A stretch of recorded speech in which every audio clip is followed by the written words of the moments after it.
Estamos vivendo em uma época estranha. Ao mesmo tempo que estamos desfrutando de conquistas sociais e de melhorias na qualidade de vida do cidadão médio, nunca que na história da humanidade o indivíduo foi mais explorado quanto agora. É claro, em eras passadas, como por exemplo no surgimento do capital, houve a miséria, a fome e a peste. Além disso, não podemos nos esquecer da escravidão, do colonialismo e dos períodos do pós-guerra. Esses e outros acontecimentos recentes da história da humanidade deixam evidente a violência e a exploração humana. Entretanto, apesar de ser o caso, nunca na história da humanidade o indivíduo esteve tão livre, mas ao mesmo tempo cercado de correntes. Isso não é só uma citação de Rousseau. Ela é sintomática dos tempos que vivemos. Tempos de crise, tempos de um capitalismo tardio. De acordo com o filósofo contemporâneo Byung-Chul Han, estamos vivendo em uma sociedade da fatiga. Diferentemente de Foucault, que previu o surgimento das sociedades de controle, as sociedades da fatiga operam sob um excesso de positividade. Nas sociedades de controle, o indivíduo está sujeito a uma série de regras e imposições que dominam-o. Em todo lugar vemos guardas, seguranças e oficiais que visam a controlar e supervisionar nosso trabalho. A liberdade é cerceada juntamente de nossa confiança, uma vez que nós nos tornamos vigias de nossos vizinhos. Como uma consequência disso, de vivermos um ambiente hipercontrolador, temos o surgimento da figura dos loucos e dos maníacos. Eles são uma direta consequência do controle, da opressão e do pesadelo que é viver consciente de suas correntes. Já nas sociedades da fatiga, o que temos é o contrário disso. Temos um excesso de positividade que se traduz em um excesso de atividade. Somos a todo momento incentivados a sermos proativos, irmos em busca de projetos e de realizar nossos objetivos. Nas sociedades da fatiga, o controle já foi internalizado pelo indivíduo. Tanto que não mais vimos a figura do guarda nem do oficial. Estamos cada vez mais nos cobrando pela nossa falta de serviço, nos cobrando pelo nosso fracasso e nos cobrando pela tragédia de nossa vida. Se estamos descansando, poderíamos estar trabalhando. Se estamos trabalhando, poderíamos trabalhar melhor. E se estamos trabalhando melhor, poderíamos melhorar ainda mais esse trabalho. E todo esse ciclo tóxico e vicioso de autoexploração pode ser resumido no slogan Yes We Can. O slogan da campanha eleitoral de Obama, traduzido para Sim, Nós Podemos, simboliza a paradoxal existência do indivíduo e da sociedade do cansaço. Com o passar do tempo, o Nós Podemos do slogan se torna um Nós Devemos. Como resultado disso, todas as nossas falhas podem ser justificadas através da falta de esforço, da falta de vontade e da falta de positividade. Isso traz vários problemas que estão além de sua superfície. Essa falta de positividade se torna ameaçadora. Ela exclui e julga os deméritos individuais, deixando de lado toda a esfera social que viria a comprometer no sucesso de tais empreitadas. E como consequência dessa falha estrutural, temos o nascimento do fracassado e do depressivo. Para eles, o slogan positivo não faz mais sentido. Eles perderam sua capacidade de conseguir, e por conta disso são excluídos de nossa sociedade. Isso é uma prática que é intensificada com a cultura do capitalismo tardio. A todo momento somos incentivados a consumir, e como consequência disso nos tornamos hiperativos. Nos tornamos eufóricos e perturbados, não sobrando tempo para descansarmos nosso corpo. E como efeito disso temos o surgimento de várias doenças neurológicas, como a depressão, a ansiedade, o déficit de atenção, o transtorno bipolar e a síndrome burnout. E esse ainda não é a pior parte do problema.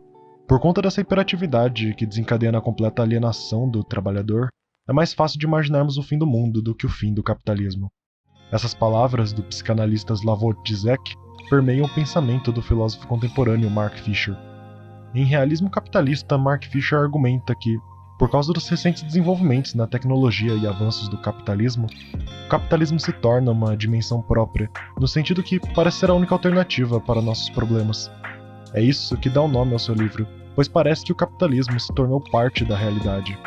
Qualquer tentativa de contestação ou de reforma ao longo prazo se mostra inútil, apenas servindo para fortalecer ainda mais o capitalismo.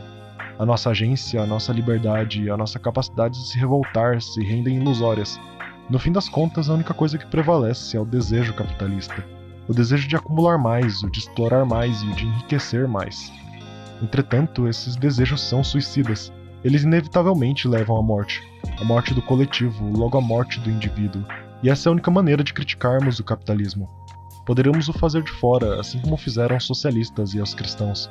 Mas tal crítica, além de se render inútil, ainda é neutralizada pelo capitalismo, sendo incorporada em seu discurso, se tornando mais um produto a ser vendido. Sendo assim, a única maneira de fazermos críticas ao capitalismo é justamente o criticando-o internamente, observando-o de perto e analisando suas próprias contradições. E que melhor contradição para expor suas fraquezas, senão as próprias catástrofes verdes? Existe no seio do capitalismo uma grande contradição, um erro, uma fatalidade que, se não tomarmos as medidas necessárias, não existiremos mais no futuro.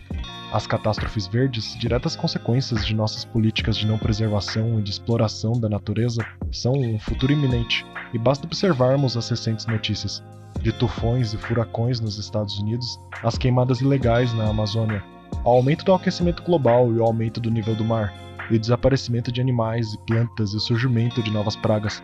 Basta lembrar que o corona foi fruto de nossa maneira como lidamos com animais para consumo. E não venha dizer aqui que tudo isso não foi premeditado. Tudo isso é consequência da lógica capitalista quando explorada aos seus limites. O capitalismo opera sobre a premissa de recursos infinitos, sobre um lucro sem fim. Sendo assim, enquanto ainda houver recursos naturais, ainda haverá exploração, e se ainda houver exploração, consequentemente, terá degradação da terra e de todos que vivem nela. E é com essa questão inerente ao sistema capitalista que é possível realizar uma crítica ao seu sistema. Entretanto, novamente, tal crítica muitas vezes se rende inútil.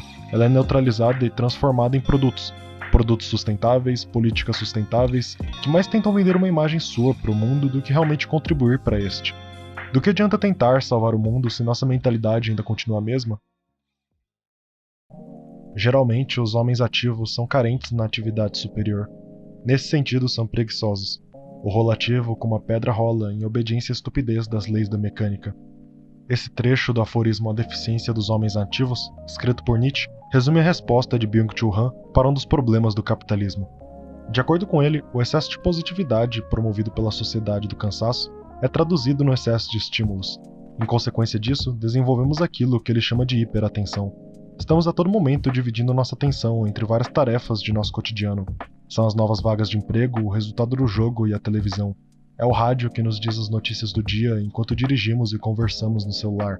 É a música que escutamos quando estamos jogando enquanto falamos com amigos. Em suma, estamos a todo momento prestando atenção em tudo e ao mesmo tempo prestando atenção em nada. Pois a atenção dividida não revela a substância. As coisas passam e vão, deixando apenas seu traço para trás. Sem a atenção, a concentração, não é possível filosofar, logo não é possível criar vida. E sem vida não há espaço para a cultura. A cultura nesse sentido não é uma formação pejorativa, que exclui outros estilos de vida. Ela mais significa a falta de história, a falta de um precedente, a falta de uma identidade. E com essa falta de identidade nos tornamos cada vez mais acostumados com a velocidade. Tudo se torna corriqueiro, somos bombardeados de informações a cada momento. E em consequência disso é impossível sentirmos tédio. Apesar de o tédio ser visto como uma coisa ruim, ele possui vários benefícios. É apenas através dele que a criatividade surge. A vontade da criação e a vontade de se fazer presente no mundo não fazem parte da velocidade. Nela, nada é criado, apenas reproduzido.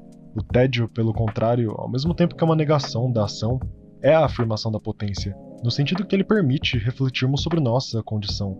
Se estamos a caminhar e não suportamos o tédio, começamos a nos remexer. Fazemos todo tipo de movimento estranho, até por fim parar de caminhar. Entretanto, se uma pessoa é resistente ao tédio e aprendeu a conviver com ele irá ver que é o caminhar que o faz sentir tédio. E com isso ele irá mudar a maneira como se locomove. Ele irá começar a correr, a andar mais rápido e a fazer diferentes tipos de caminhada. Todavia, após um pequeno tempo, ele percebe que o que ele faz é somente uma variação da caminhada que lhe dá tédio. Como resultado disso, o indivíduo começa a dançar. E é na dança que ele se encontra. A dança requer mais técnica que o andar. Ela é mais difícil e necessita de um treinamento. Entretanto, é apenas na beleza da dança que o indivíduo consegue se encontrar como indivíduo. A criatividade e a inovação são frutos do tédio, e é exatamente por isso que não devemos correr dele. Mas como isso é dificilmente possível nos dias de hoje, ao final do dia não sabemos nem quem nós somos, nem quem somos, resultando em uma profunda alienação. Isso se traduz nas mais diferentes formas de aversão. Aversão à filosofia, aversão ao estudo e aversão à cultura. E tudo isso é decorrente de nossa aversão ao tédio. Aversão essa que um dia acarretará na morte filosófica de nossa sociedade. Apesar do tom trágico dessa previsão, ainda é possível que nós a evitemos.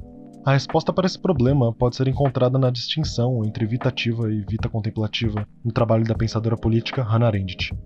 De acordo com ela, a vida contemplativa não é para ser entendida como algo que evoca a nostalgia, esse sentimento de pertencimento ao mundo, de sentir-se em casa. Nesse estado de espírito, os acontecimentos são eternos.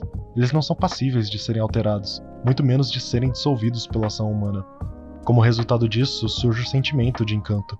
Encanto com não somente a maneira como as coisas são, como também com nossa coexistência com elas. Nesse sentido, elas fogem da utilidade racional, deixando de lado o ceticismo cartesiano, não necessitando de um ponto fixo no espaço. Por conta disso, somos capazes de contemplar a beleza daquilo que é efêmero, momentâneo e instável.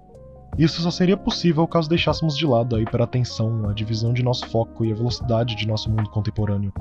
Só é possível criarmos algo caso colhemos os frutos da atenção contemplativa.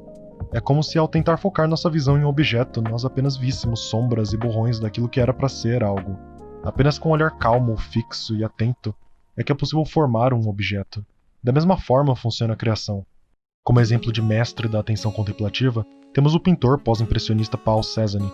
De acordo com relatos, era dito que Cézanne era capaz de ver a fragrância das coisas. E isso só era possível através de um longo processo. É um processo que leva tempo, não porque ele é trabalhoso, mas porque ele necessita da constante construção de sua identidade, uma vez que na atenção contemplativa o indivíduo se projeta nos arredores.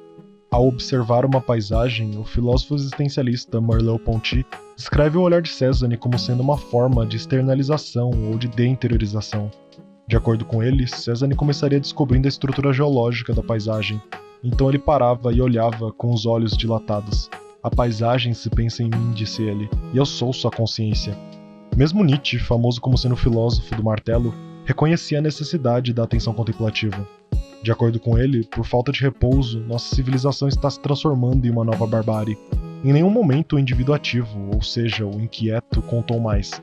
É por isso que uma das correções mais necessárias ao caráter da humanidade, que devem ser tomadas em mãos, é um fortalecimento considerável do elemento contemplativo nele. É através da atenção contemplativa que o indivíduo é capaz de criar, e é através dela que podemos achar as soluções para o problema do capitalismo. Com o crescimento do capitalismo e da inquietude do indivíduo, temos o aparecimento do homem moderno. Sua condição, semelhante a uma máquina ou processador, não permite descanso. Em consequência disso, este não pode contemplar aquilo ao seu redor. A fadiga se acumula em conjunto de seu vazio, criando assim feras, bestas e monstros do fardo. Foram esses os mesmos monstros que mataram Deus. Deus está morto e nós matamos ele. Nietzsche, quando fala essa frase, não a profere de maneira feliz. Ele está sujo, perturbado e inquieto. Por conta da morte de Deus, perdemos nosso contato com a realidade. As metanarrativas que nos cercam evaporaram, sobrando apenas impressões e aspectos que passam pelos nossos olhos, mas que não significam nada. Se tudo é tão rápido e sem sentido, como que podemos fazer sentido da realidade ao nosso redor? Como uma consequência direta disso, vemos o nascimento do nervosismo e da ansiedade. Por conta da falta de um ser, de uma substância, de um terreno onde todas as nossas coisas podem ser justificadas, nada mais faz sentido. Com a morte das narrativas, nós apenas vivemos e trabalhamos. Vivemos e trabalhamos até morrer. E o problema ainda não para aqui. Como um resultado dessa lógica de trabalho, nossas vidas se tornam cruas. Nosso trabalho se torna cru, perdendo todo sentido e sua substância. Ele se transforma em automático, impensado e morto. E isso possui dois problemas. Ele transforma a vida em algo descartável, no sentido de que ela é reduzida a um ponto onde ela não possui mais valor. E ao mesmo tempo que a vida se torna descartável, ela não se torna totalmente descartável, fazendo com que ela se torne santa, santamente descartável. Sendo esse o caso, a vida crua é protegida a todos os custos, pois ela beneficia o capitalismo. Portanto, se não há pessoas para sustentar esse estilo de vida, e em consequência disso, narrativas começam a surgir, então o sistema inteiro começa a colapsar. E é justamente essa chave para a luta contra o capitalismo. Uma das consequências diretas da vida crua é a hiperatividade, o trabalho histérico e a produção desenfreada. Mas precisamos nos lembrar que a hiperatividade leva à hiperpassividade. Esse consumo desenfreado de produtos, jogos, filmes e séries apenas servem para fortalecer o capitalismo. Sendo assim, a vida contemplativa se mostra como um meio alternativo a essa realidade.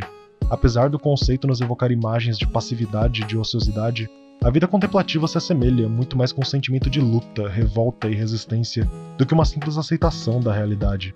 Nesse sentido, ela se torna uma batalha contra a realidade, contra a totalidade de nossos instintos e contra a opressão do mundo. Sendo assim, ser capaz de contemplar significa não somente ser capaz de aprender a beleza do mundo, como também ser capaz de ser livre e enxergar as correntes que nos prendem. E é justamente por isso que Nietzsche gosta tanto da vida contemplativa. Nós precisamos de interrupções para contemplar, para pensar e perceber o que está ao nosso redor. A atividade e a ação apenas prolongam aquilo que está estabelecido. A atividade é o eterno consumo de bens, uma fome eterna pela substância. E esse é justamente o problema de uma vida sem interrupções. Sem ela, nós não conseguimos pensar, não conseguimos perceber os outros e principalmente nós não conseguimos nos perceber.